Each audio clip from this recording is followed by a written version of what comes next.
Hello, family and friends of NBC. Time for another truck talk. Hey, Matthew 23, verse 13 says, "But woe to you, scribes and Pharisees, hypocrites!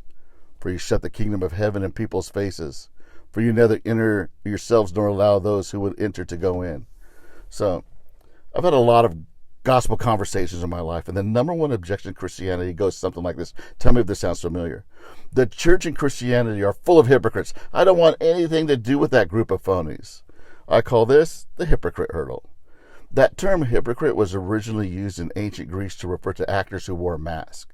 The mask made them appear to be someone they weren't, so they were called, obviously, actors. Over time, the word came to describe people who would appear to be something or someone they're not, a phony, a fraud, or a charlatan. Unfortunately, that term hypocrite today is most often directed where? Towards Christians in the church.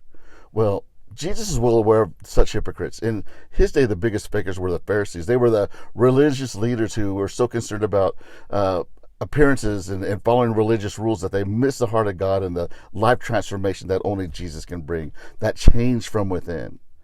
So how do we respond to the hypocrite hurdle objection? First of all, don't get defensive.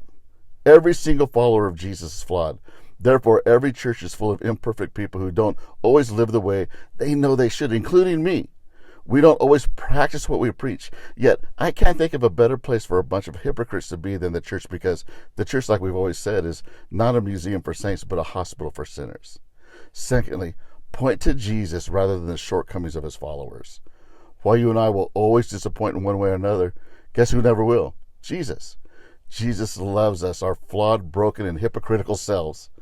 So the next time someone brings up that hypocrite hurdle in relation to Christianity, humbly point them to Jesus when they point to our flaws.